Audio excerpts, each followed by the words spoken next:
मैं प्रवक्ता गौरव कुमार मित्तल, विद्युत अभियांत्रिकी, जीपीसी करौली। पिछली क्लास में हमने एसी सर्किट को, एसी सप्लाई सोर्स को रेजिस्टेंस से कनेक्ट करके दिखाया था कि उसमें क्या क्या होता है। वोल्टेज और करंट के बीच में जो फेज एंगल 0 डिग्री आता है, इसका मतलब ये है कि वोल्टेज और करंट इन फेज होते हैं। बात क्लियर। अब हम एसी सप्लाई में देखेंगे कि इंडक्टेंस को करंट कनेक्ट करने पर वोल्टेज और करंट के मध्य जो एंगल आता है वो कितने डिग्री का आता है। ये अपन ने इंडक्टेंस एल ले लिया। ये अपन ने क्या किया है, इसको voltage source, AC supply source से voltage source, AC supply voltage source B equal to B M sine omega T से कनेक्ट कर दिया। अब इंडक्टेंस को कनेक्ट करने के बाद में हमने करंट जो प्राप्त की, आई प्राप्त की। बात clear.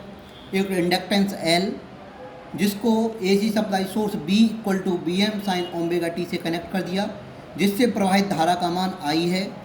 B M maximum voltage का मान है, ओमेगा टी एंगुलर फ्रिक्वेंसी है। बात क्लियर। तो हम ये जानते हैं कि इंडक्टेंस के मध्य जो वोल्टेज आता है, इंडक्टेंस के मध्य जो वोल्टेज आता है B equal to B L equal to L D I by D T होता है, L D I by D T होता है। और ओनली इंडक्टेंस कनेक्ट है तो बी एल इक्वल टू किसके बराबर होगा, बी के बराबर होगा। तो अपन जान गए कि B L equal to B L D I by D T. अब अपन को किसका मान याद करना है, बी का मान तो दिया हुआ है, आई का मान याद करना है और बी की जगह पे लिख देंगे B M sine omega T upon L equal to D I by D T. D T को इधर ले जाएंगे, D I equal to B M upon L sine omega T D T. अब इसका क्या कर देंगे, दोनों तरफ इंटीग्रेशन करने पर, बोथ साइड इंटीग्रेशन,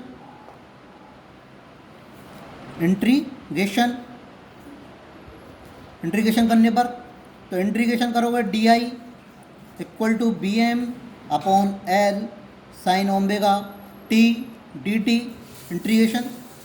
बात क्लियर। इसका इंटीग्रेशन करोगे डी आई का तो क्या आ जाएगा, i V M upon L constant, इसको बाहर ले लेंगे। साइन का इंटीग्रेशन क्या होता है, माइनस कॉस ओमेगा टी, और ओमेगा का इंटीग्रेशन क्या होगा, ओमेगा टी का इंटीग्रेशन, ओमेगा टी का, इसका तो इंटीग्रेशन हो गया, इसका क्या होगा, अपकलन। इसका अपकलन होगा तो क्या होगा, अपॉन ओमेगा। ठीक है, अपकलन करके भाग दे देंगे इसका। ठीक बात। इसका साइन ओमेगा टी का इंटीग्रेशन कैसे होता है, साइन का होता है माइनस कॉस ओमेगा टी, और जो अंदर होता है कांस्टेंट उसका अपकलन करके और भाग देते हैं। बात क्लियर। तो क्या आ जाएगा, B M upon L omega minus cos omega T I equal to. बात क्लियर। बात क्लियर है, यहाँ तक किसी कोई दिक्कत तो नहीं। हम जानते हैं कि साइन, इसको किस वेव फॉर्म में बदलना, क्योंकि वोल्टेज साइन की वेव फॉर्म में, और अपन को फेज एंगल देखना होगा तो इसको किस वेव फॉर्म में बदलेंगे, साइन की वेव फॉर्म में बदलेंगे। तो साइन में बदलने के लिए क्या करेंगे हम, अगर इसको ये लिख देते हैं B M upon L omega sine 90 minus omega T, ये तो क्या होगा, माइनस का साइन कॉमन ले रखा है इसने। साइन को अगर चेंज करेंगे, साइन को अगर अपन चेंज, कॉस को साइन में चेंज करेंगे तो cos 90 minus omega T, cos को साइन में चेंज करेंगे तो ये लिख सकते हैं, और माइनस के साइन को अगर अंदर ले जाएंगे तो फिर इसको अपन ये लिख सकते हैं,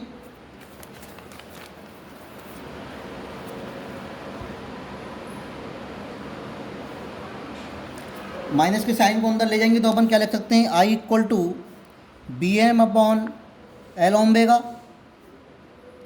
साइन, माइनस के साइन को अंदर ले जाएंगे तो क्या आ जाएगा, ओमेगा टी माइनस 90 डिग्री। बात क्लियर। तो अपन की वोल्टेज की वेवफॉर्म तो क्या थी, V equal to B M sine omega t, और जो करंट की वेवफॉर्म आई है वो आई है omega T minus 90 degree upon L omega. तो बी एम में किसी संख्या का भाग देंगे और करंट बनाना चाहते हैं, इसको करंट बनाना चाहते हैं तो क्या होगा, ये हो जाएगा B M upon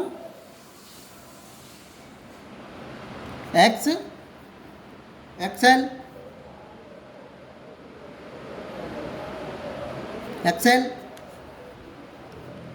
sine omega T minus 90 degree. XL मतलब एल ओमेगा। इंडक्टिव रिएक्टेंस क्या है ये? Inductive reactance. बात क्लियर? तो इसको क्या लिख देंगे? I equal to I am sine omega T minus 90 degree.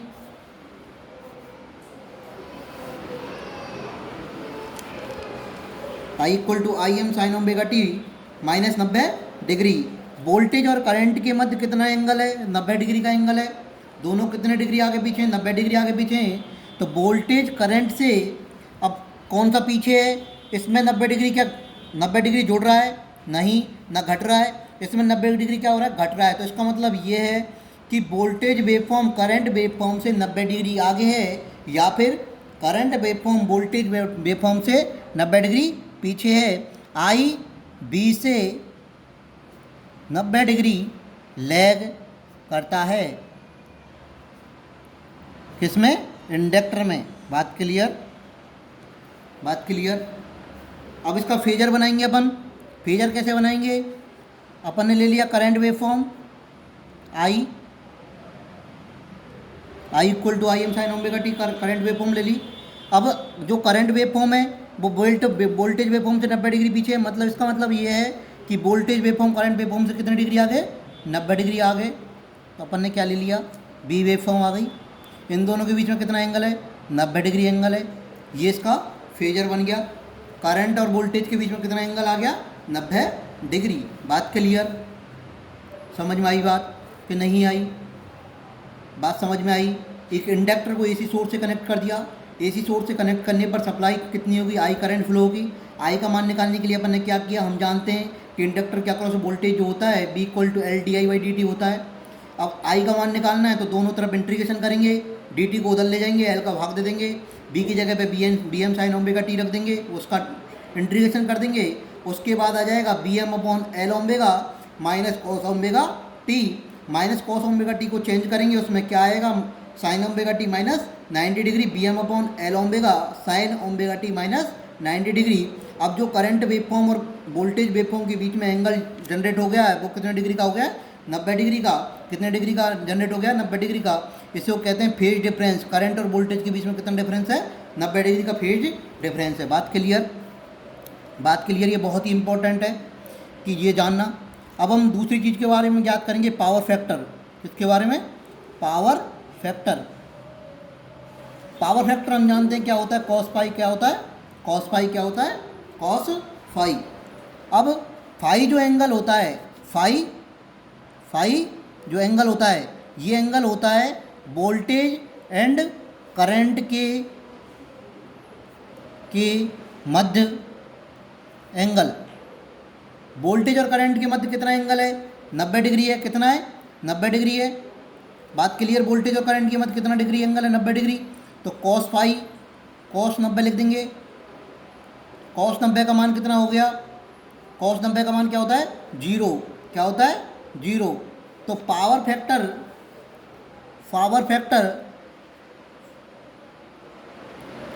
कितना आया? 0। तो इंडक्टर के लिए पावर फैक्टर कितना है?